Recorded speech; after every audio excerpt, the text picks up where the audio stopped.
so caught up in the day-to-day, just keeping your head down and fighting to survive. We grow by each other like ghosts every day, ignorant to the struggle, the fight with one another, complacent with the fact that our systems are broken, the fact that the top 10 will always be first in line, the fact that we are killing our planet and allowing them to keep us divided. We must stand together and rise up. It's time we wake up, and that is a difficult truth.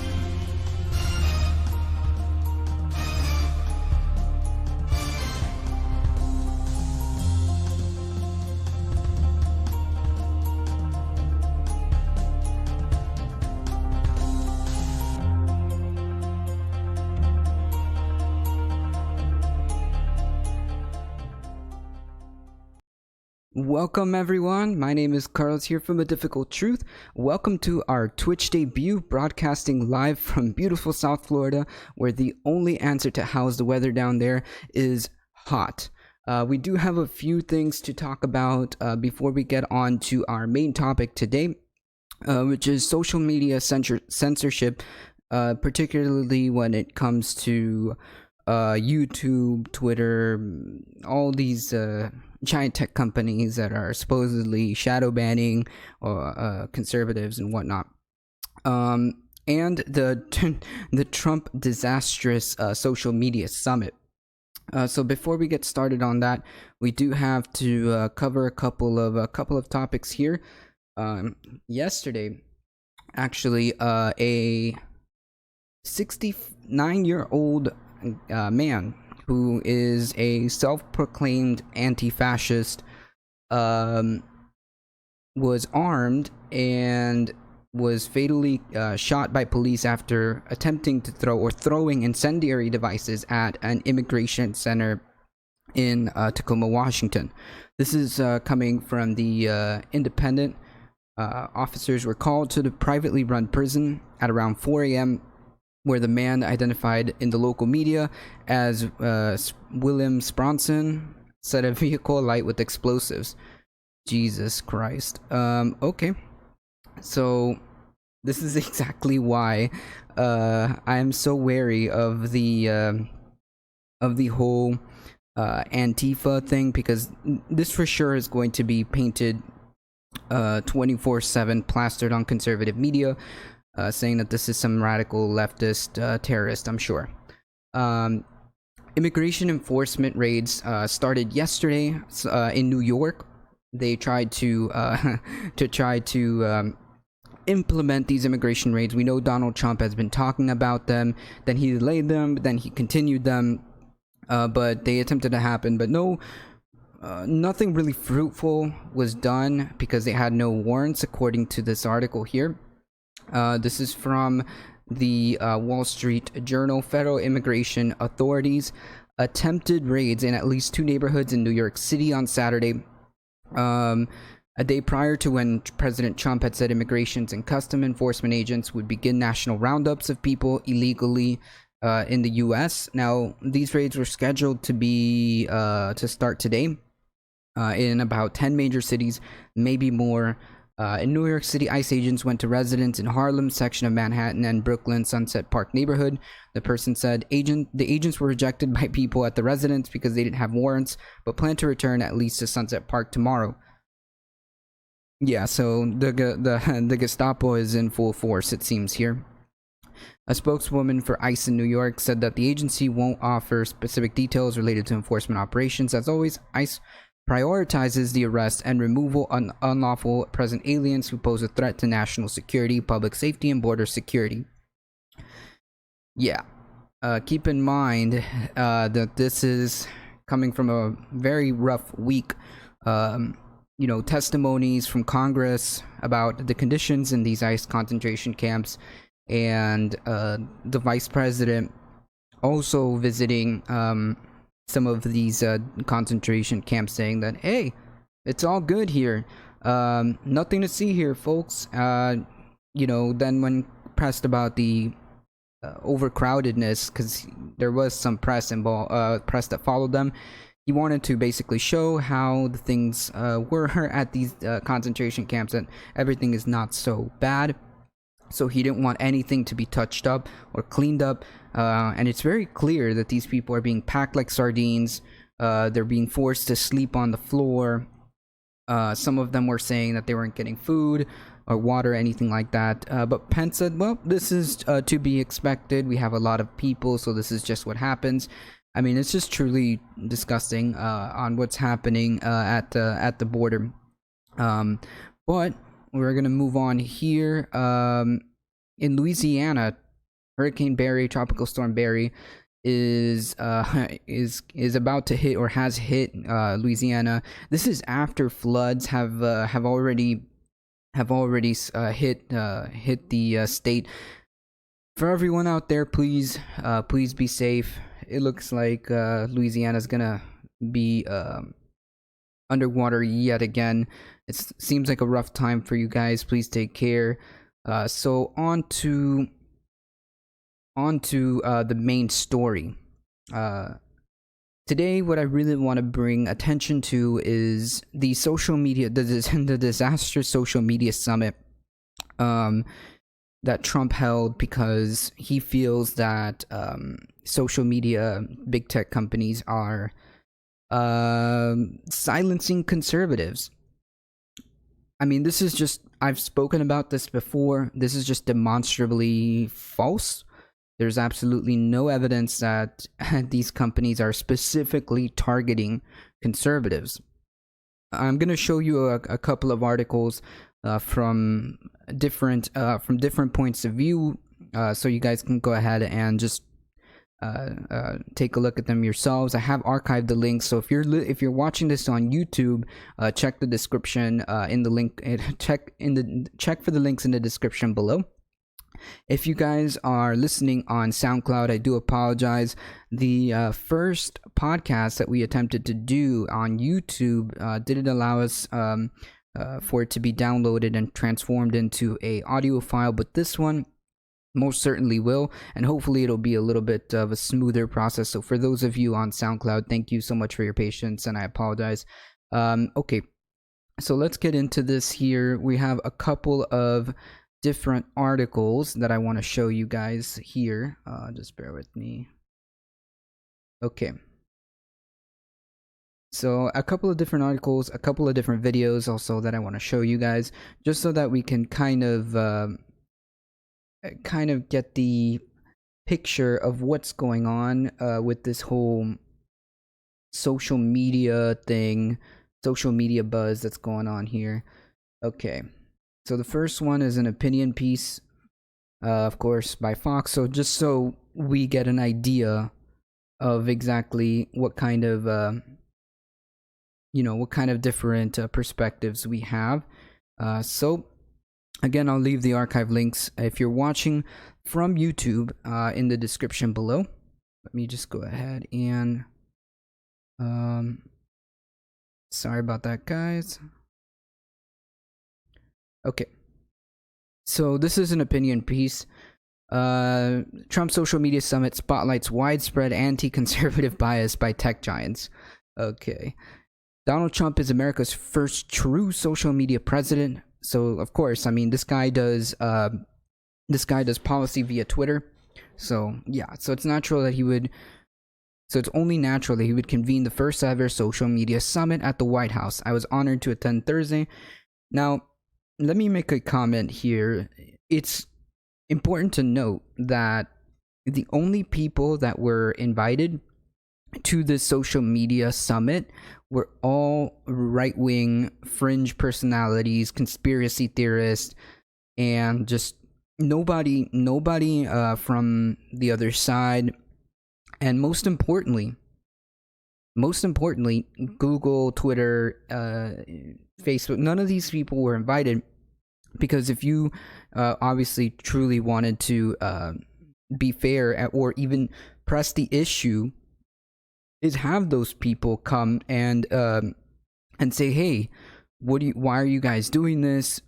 What is your plan to combat, such and such issue that these people have? For example, they are combating. They're claiming that they're being shadow banned for being conservative. Specifically, they're claiming that YouTube is discriminating against them because of them being conservative. They're being demonetized. They're being deplatformed. So it stands to, it stands to question why these people wouldn't be there. You know what I mean? It's just, I mean, if you have an issue, wouldn't you want to bring these giant tech companies in and say, hey, what's going on, and get the public to, and get them to respond to the public?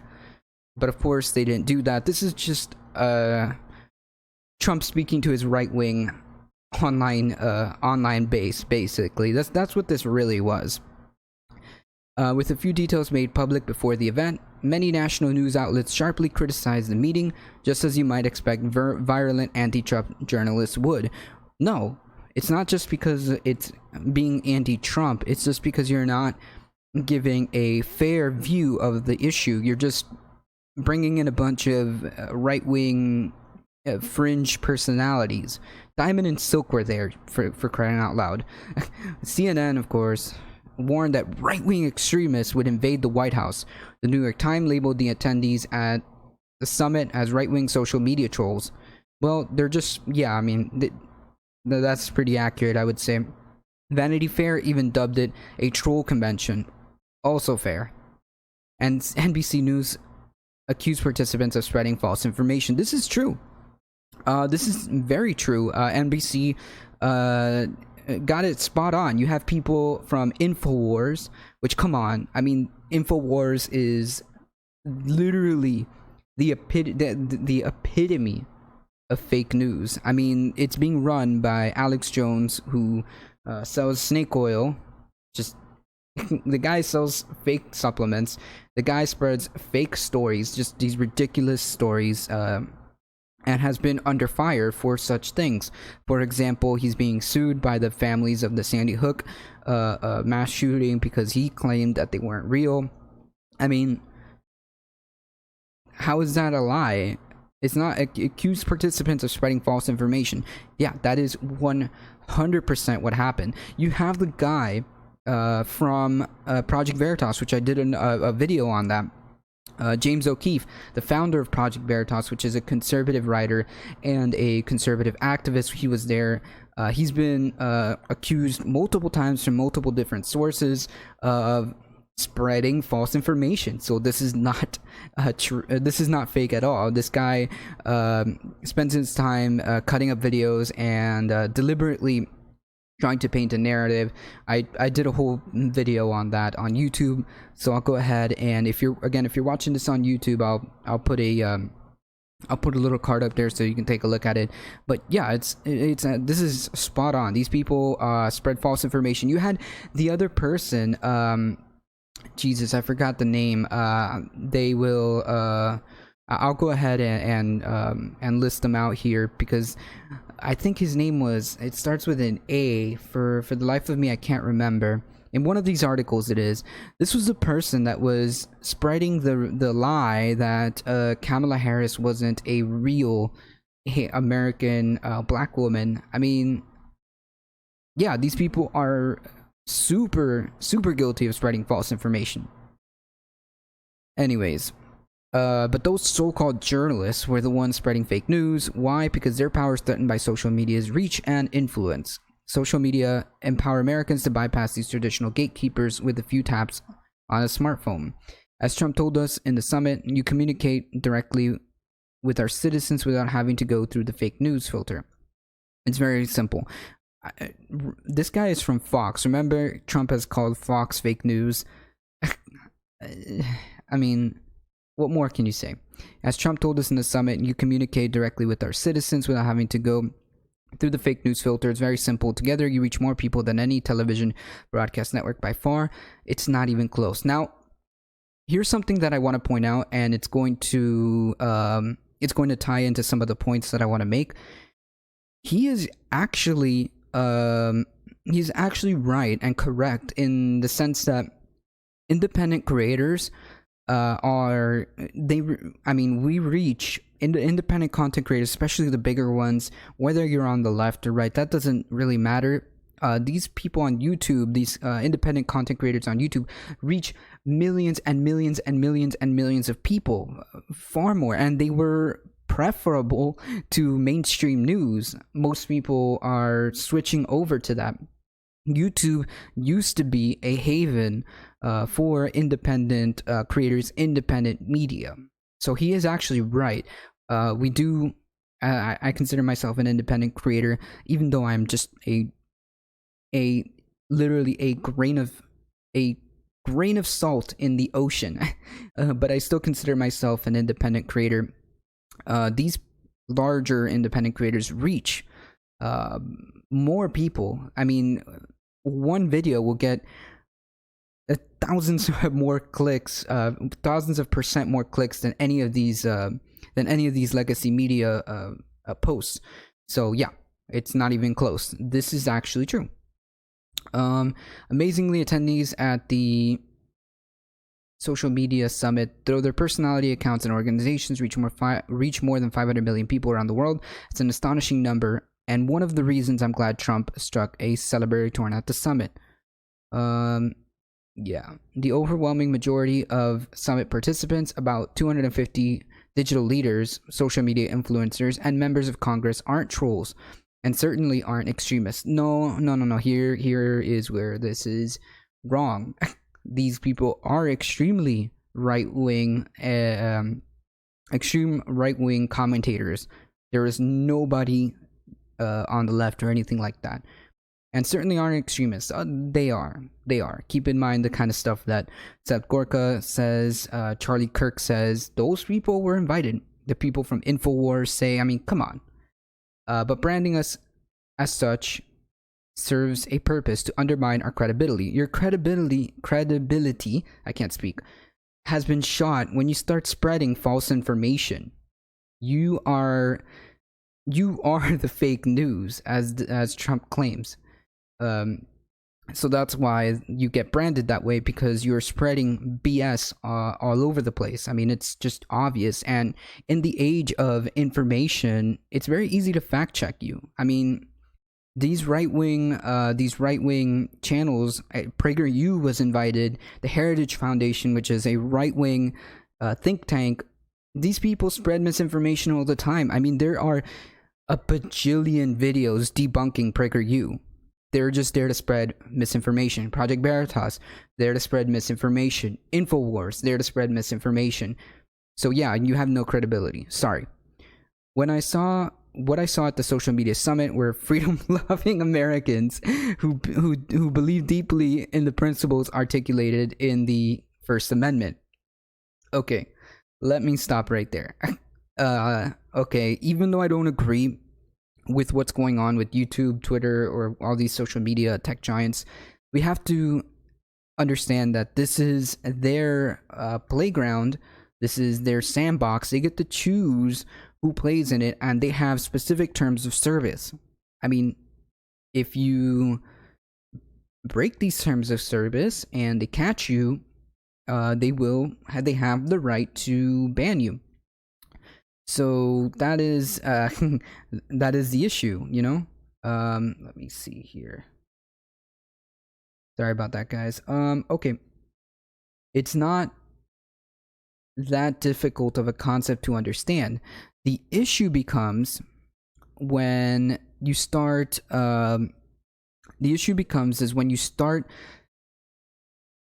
employing your terms of service unequally. That's when it's an issue.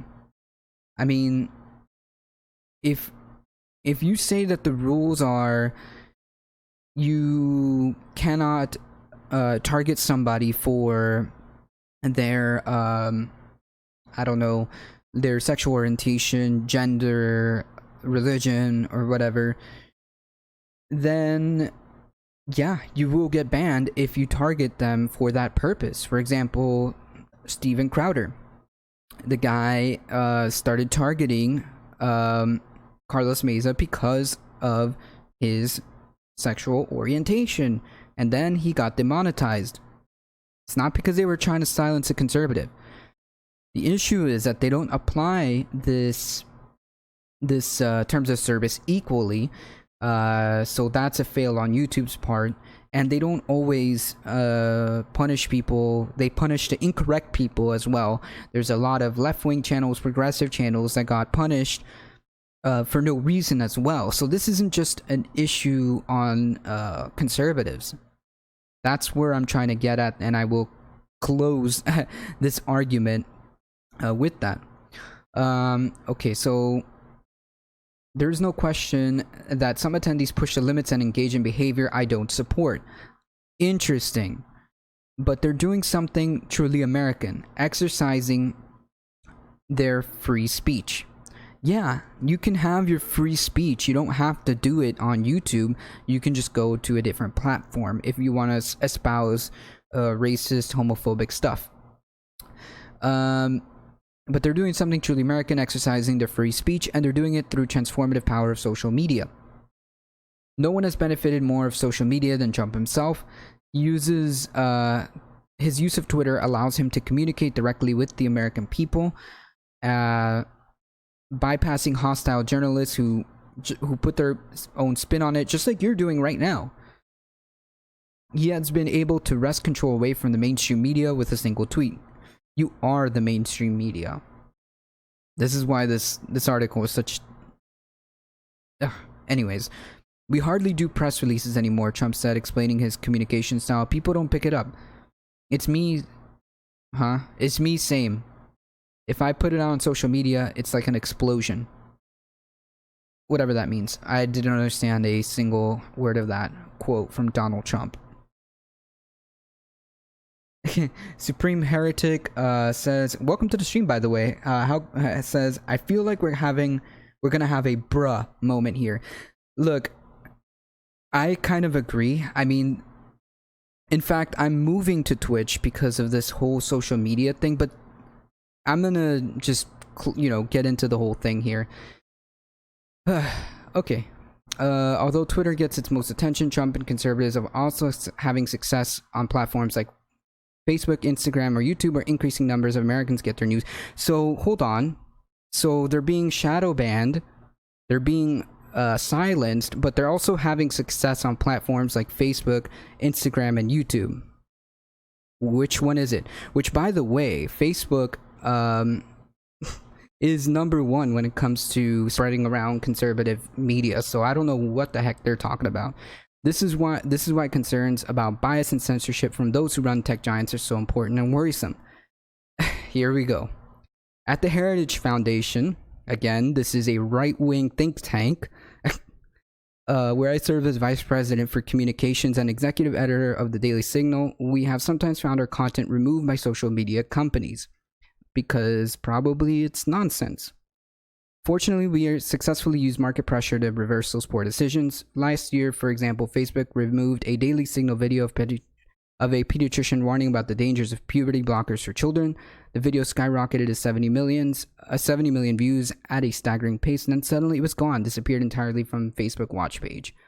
Okay, so they got mad because I'm assuming this has something to do with transgender. Okay. Most recently, a Heritage Foundation employee was suspended from Twitter for allegedly engaging in hateful conduct by using a pronoun the company considered... Oh, this was the whole outrage about getting banned on Twitter for misgendering people. Okay, I'm going to concede a little bit here in saying that might be a little bit too much. Pushing it too much. Banning somebody for misgendering. Unless you're doing it on purpose and for hate in a hateful way. I mean, it happens, I guess. So I'm gonna concede a little bit here. But the Heritage Foundation is a conservative think tank, so I don't know. There's a soft crackdown on speech, specifically on YouTube, Twitter. Liberals, conservatives, and libertarians have all felt it. Yes, that's exactly where I'm going with this. The algorithms are made to target controversial words or subject matter. Yes, and sometimes they get caught up in the crossfire. For example, historians, people who run history channels, people who address these kind of ideas get caught in this crossfire, which is exactly where I'm going with all this. Okay. No, there was a quote that I'm trying to find here. I think it was in one of these, because we're going to go through a couple of the articles from different points of view. This is just a Fox right-wing point of view, which I do not agree with. There are better alternatives than the government to address these challenges. I tend to disagree. Maybe the government needs to. Maybe one of the solutions is to break up YouTube. I don't know. Break up Facebook, because they have way too much power. They should be considered like a public utility. Maybe that might help. Okay. And conservatives especially should be fearful of heavy-handed regulations as a solution to their concerns. Yeah. Okay, there was something about... Okay, still many users remain frustrated with their own experience and incredible power of left-leaning Silicon Valley. Actually, Silicon Valley may be left-wing in terms of social... in terms of like society, you know, pro LGBTQ rights and things like that, but they're actually capitalists. They're very right wing. They're only there to make money. I was actually going to leave Twitch, then I had to pause because viewers of mine pointed out that the right here on Twitch is one of the last strongholds of freedom of speech on the internet for now, right now. I mean, it doesn't really like matter where you go, as long as you are mindful of their terms of service. I mean, I don't see why it should be any issue whether you're on the left or the right. It's just sometimes it's honestly, the issue is just really with the way YouTube's algorithm works, really. But let's go to this next article. I think this one is a more left-leaning newspaper. Washington's escalating scrutiny of Silicon Valley is putting into stark contrast the different approaches Democrats and Republicans are taking towards reining in the massive tech giants. The consensus that large tech companies have become too powerful and know too much about their users is one of the few areas of bipartisan agreement on Capitol Hill. I agree. But the two parties disagree on what to do about it. I don't know. President Trump's social media summit on Sunday highlighted the GOP's conviction that social media companies are out to silence conservatives. Trump told the gathering of right-wing social media personalities and conservative lawmakers that he will be summoning tech companies to the White House to address the accusations of anti-conservative bias. They should have brought them on to this summit, and they should have brought left-leaning progressive media as well, independent media.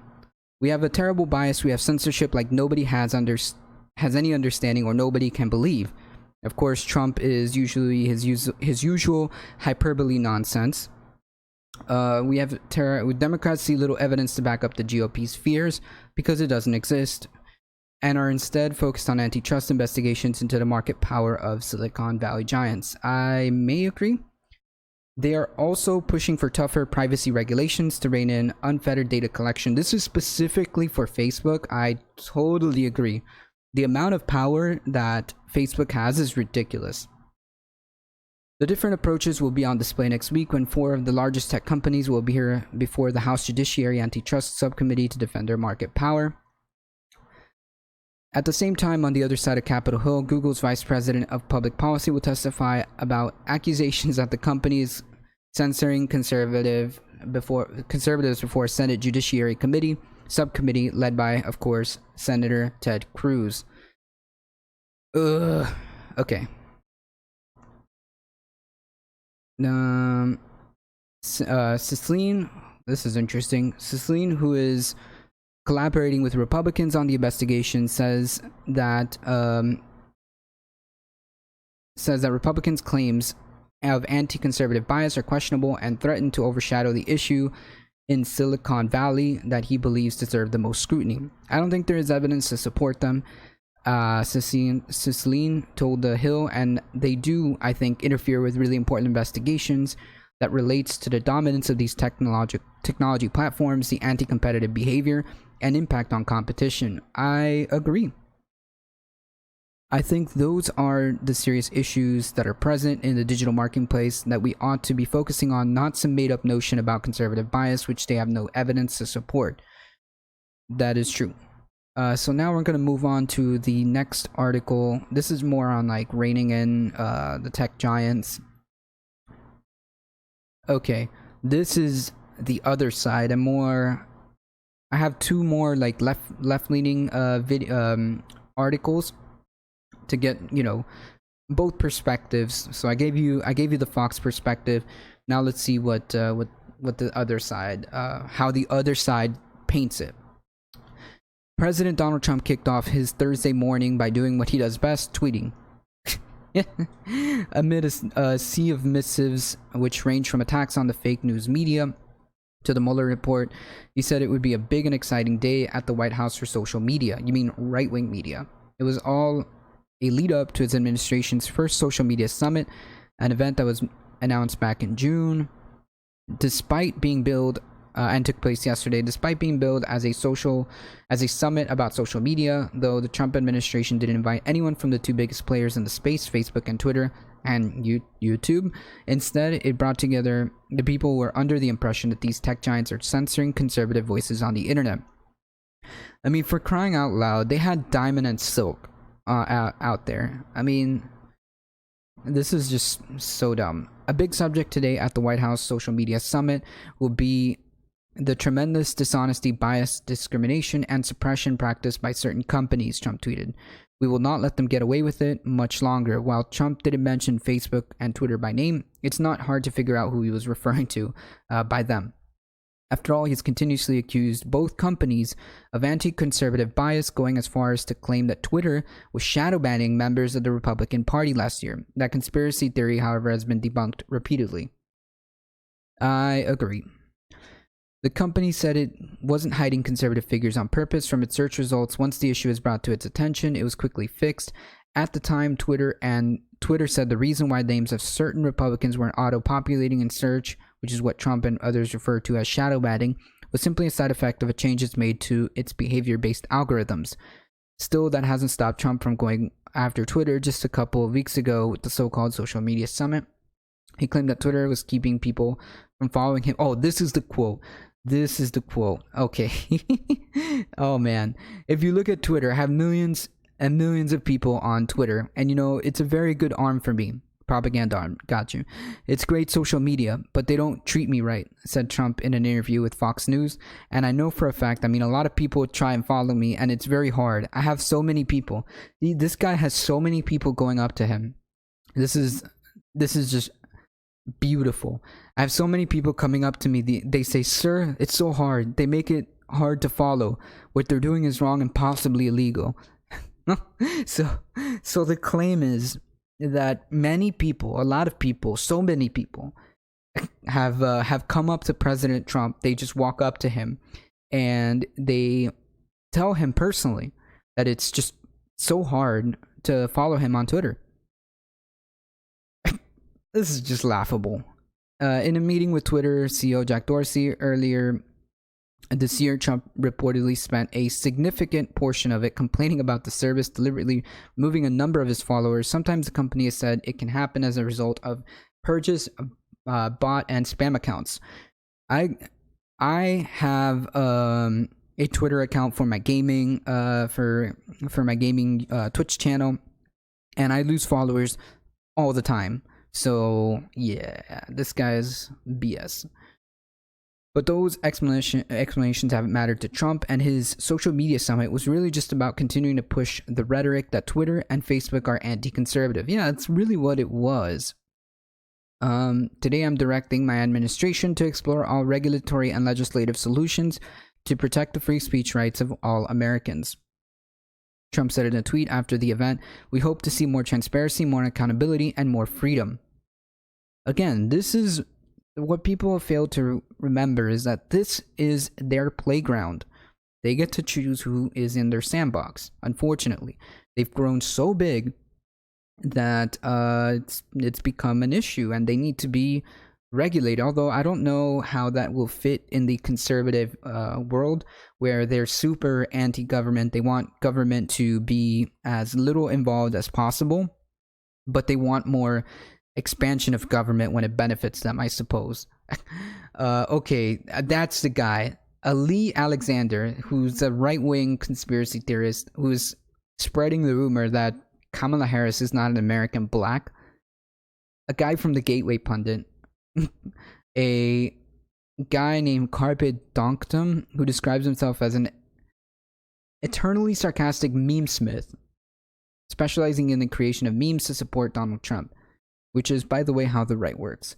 You're well spunking, young man. I hope you know that. Thank you. I really appreciate that, Supreme Heretic. Appreciate that. I mean, I'm just trying to get, the word out there. As I consider myself a progressive, but I also understand that there's these things called facts. So I do want to present both sides, and I want to present the real, true central story as they stand from a progressive point of view, is how basically I want to present myself. Okay, so we continue. This guy's a meme smith. Whatever. Millie Weaver, a reporter from Infowars, the site owned by far-right conspiracy theorists and social media band Alex Jones, which ironically wasn't invited. The people who were actually affected by this weren't even invited, which begs the question as to why does the White House did not want to be seen with somebody like Alex Jones? I don't know. And Diamond and Silk, of course, which I had no idea why the heck they were there to begin with. But that is basically the overview of what happened in this social media summit. So what is really happening here is, Supreme Heretic basically alluded to this, is that these companies, specifically YouTube, is just, the reality is these are companies. They are solely for profit, and they're gonna do whatever brings in the bucks. Let's be honest.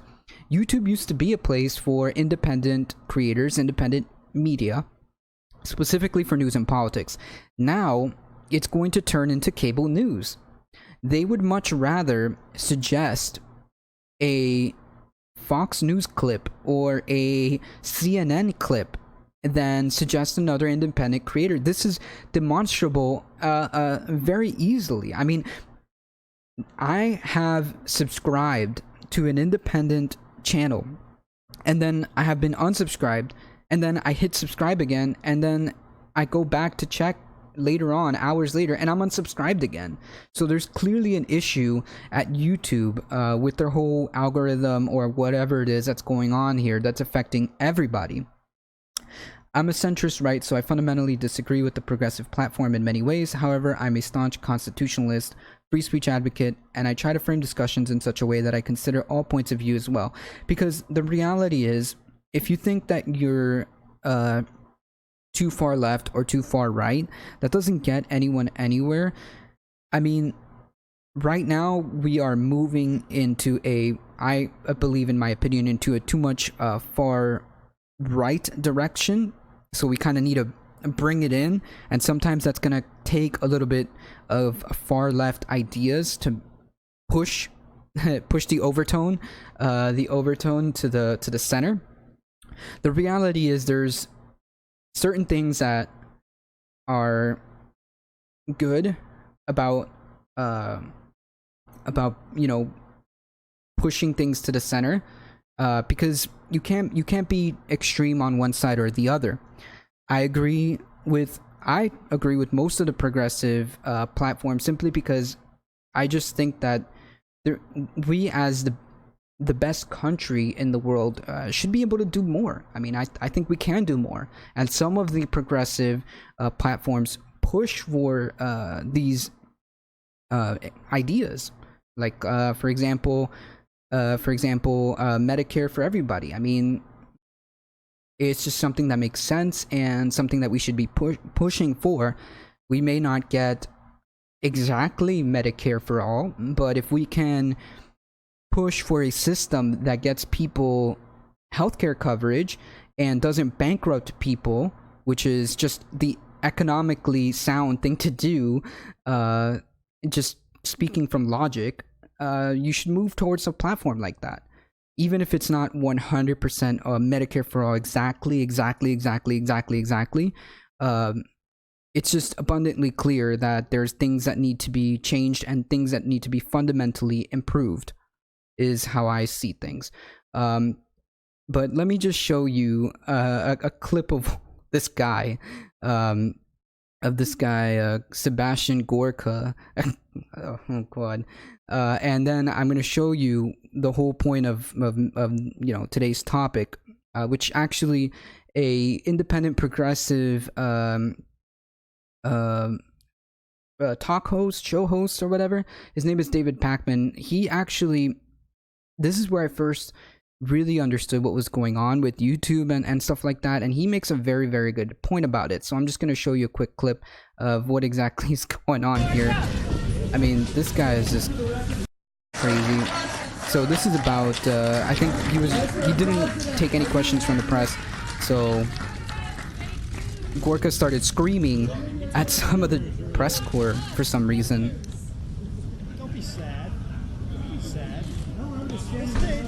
And this is just to show you the kind of circus that freaking goes on at the summit, that went on at the summit. Look at this guy trying to instigate a fight.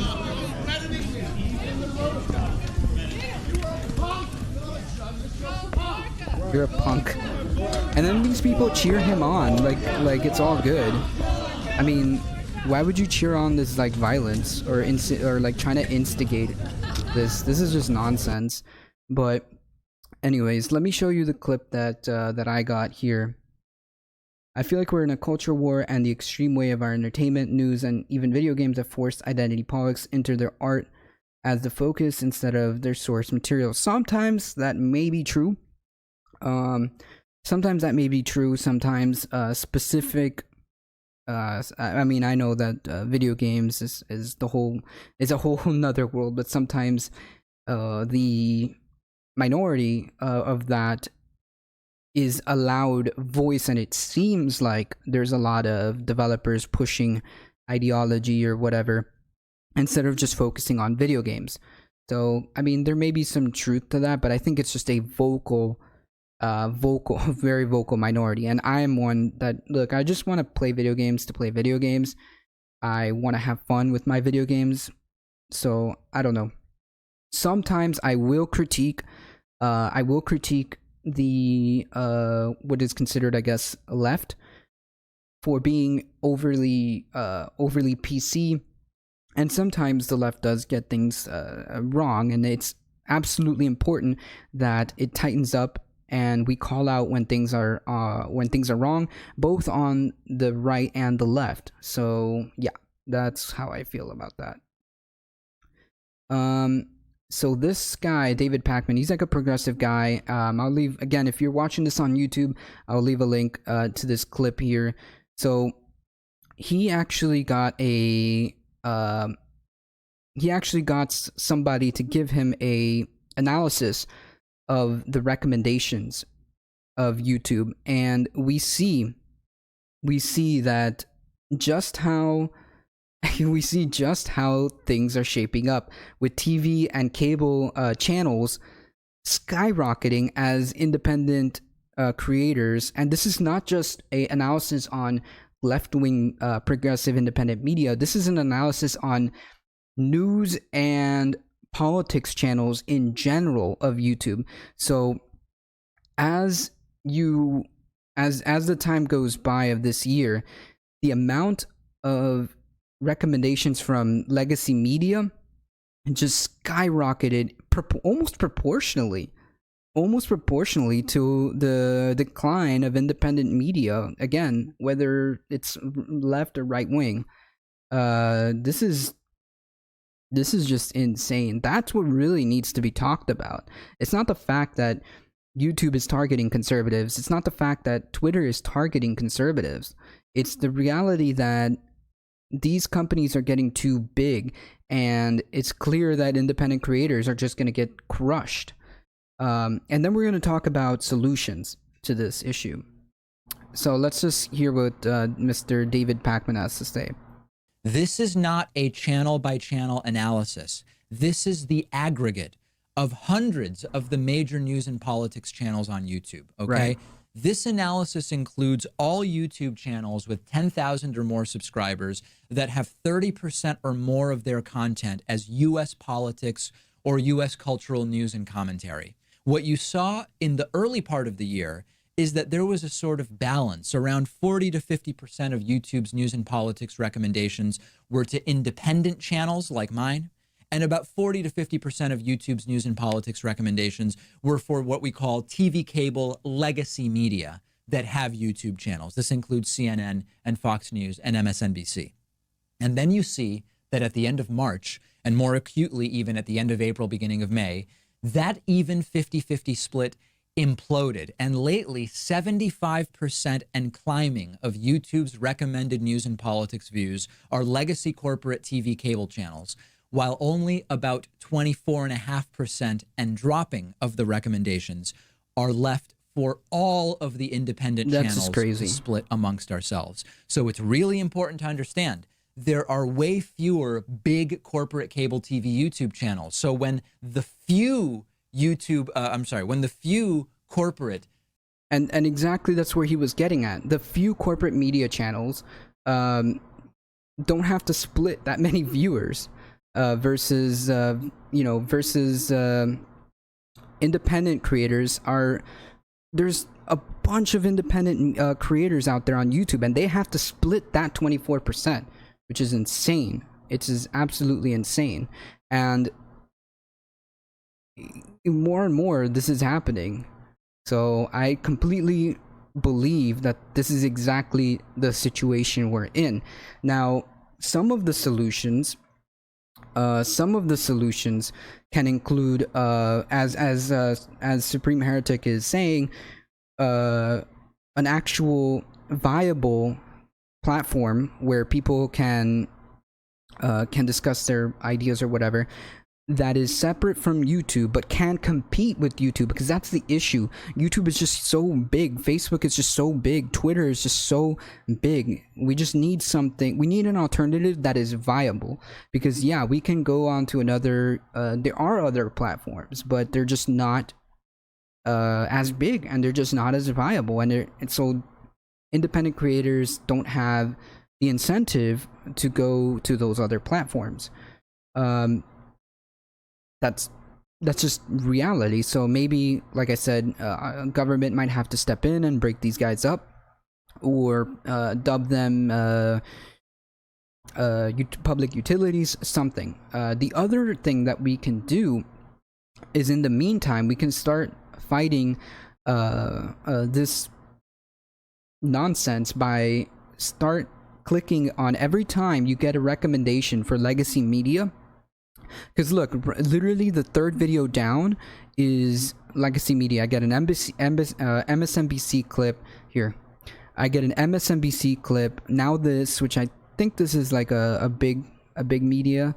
So we have an old video from the David Pakman show, which is the show that I was showing you here. Then you get this, which I consider legacy media, because I think now this is a big MSNBC, real time. I mean, Vice, CNN. Now this again, CNN, Bill Maher, Vice, MSNBC. Finally, we get independent media, the Daily Wire, and I don't know about that. MSNBC, Face the Nation again. All these, oh, there we are, another David Pakman clip, all the way down there. CNN. I mean, this is the way we can do this to start combating this. Is I suggest that everybody just start clicking on not interested. Just anything that involves mega independent, mega corporations like MSNBC. Not interested. Now this, not interested. And it'll keep your suggestions more filtered to the to the subs that you have on YouTube. So every time you get the nope, not interested, not interested, not really interested. So that's how we can start to kind of combat this, is just keep doing that to all these huge corporations, and basically just kind of shove them out. Real Time with Bill Maher, HBO, not interested. MSNBC, not interested. So things like that. Honestly, I think we need a crowd-funded platform that is made by creators for creators, where people are guaranteed a fair shake. Well, I mean, it just has to be a viable platform. Like I was saying, all those panels are leftist owned mainly. Well, yeah, I mean, like I said, I'm mostly a progressive, and I do agree with a lot of that. Except I don't want to see MSNBC. I'm tired of seeing CNN suggestions. I cannot watch a independent creator that I like, for example, the Majority Report, without having these freaking suggestions. I don't want to see this anymore. You know what I mean? Like, why am I getting all these suggestions? I think this is a MSNBC or NBC clip. I'm just not interested in any of this. MSNBC, nope.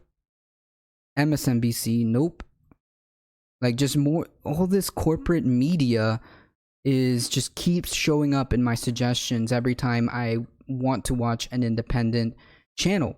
And that is just one way of fighting back. Just keep shoving them out to the point where it's either evened out or unviable for corporate media to be pressing their power on this platform.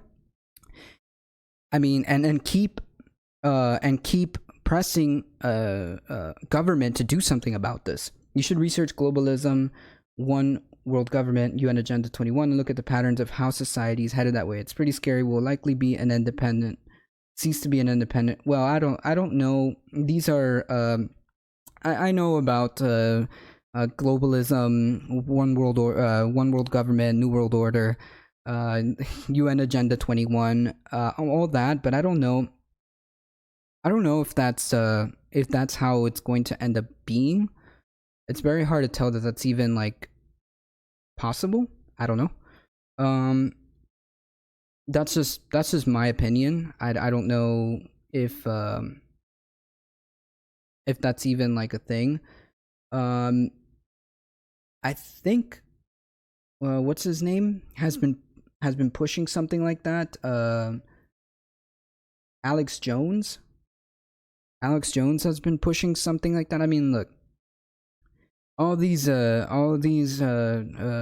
ideas, like borderline like Illuminati kind of stuff. Look, the reality is there are extremely rich people. They literally have everything. So what is there left to buy? Power. I mean, let's be honest. They buy our governments, not just here, but governments abroad.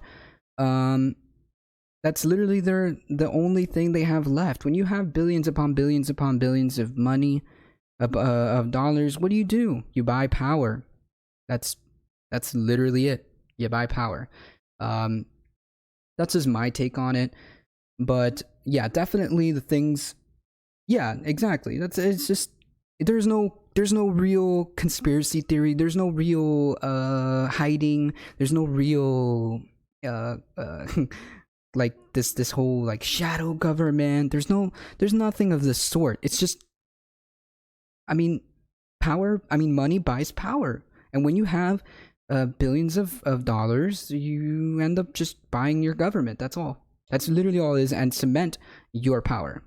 That is it.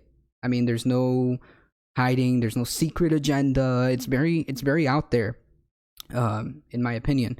So that's just my take on it. But yeah, so how we solve this issue is just keep selecting not interested on these suggestions. Keep pressuring YouTube to change its algorithm. Because remember, the business is there to do one thing and one thing only, is money. So if you pressure them that way, they will respond. If you twist their arm with money, They will respond. If you twist around by taking away their money, they will respond.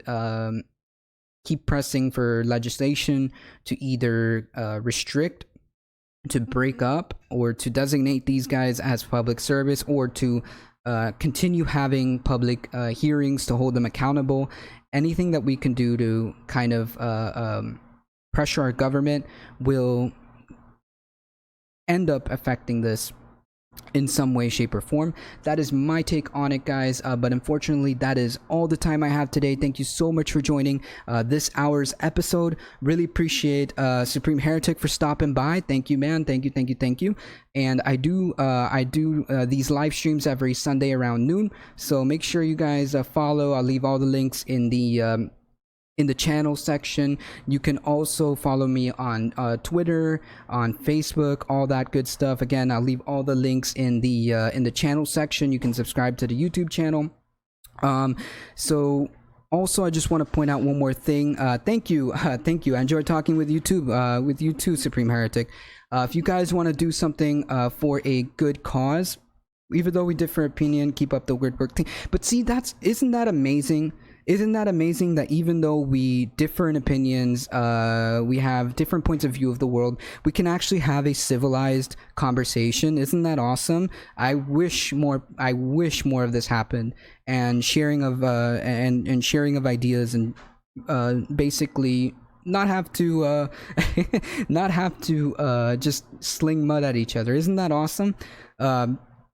But yeah, guys, if you want to do something good for an awesome cause, there is a very, very good charity called the National MS Society. I have put a link to the donate button, so I'll leave this on for all of July and all of August. This is for my girlfriend who's just had a birthday, and she posted on Facebook that this nonprofit for multiple sclerosis, because she has multiple sclerosis. So if you guys want to pitch in and want to check out this awesome nonprofit, I'll leave a link in the donate button. It'll take you to the donate page, so make sure you guys check that out. I will leave this on all July and all August. We shatter the narrative, bro. Yeah, thank you again. That's the whole point. The whole point is to infiltrate the mainstream and get people thinking.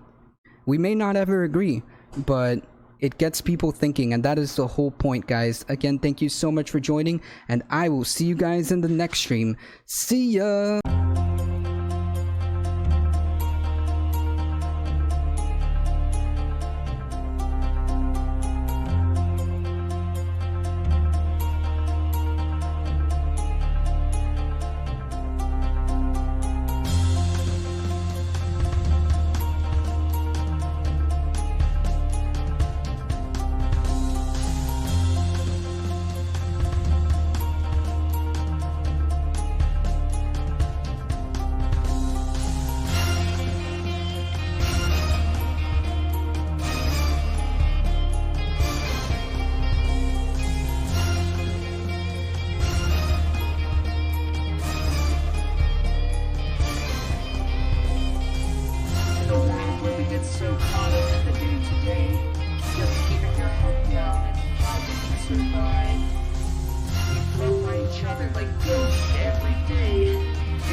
Divided.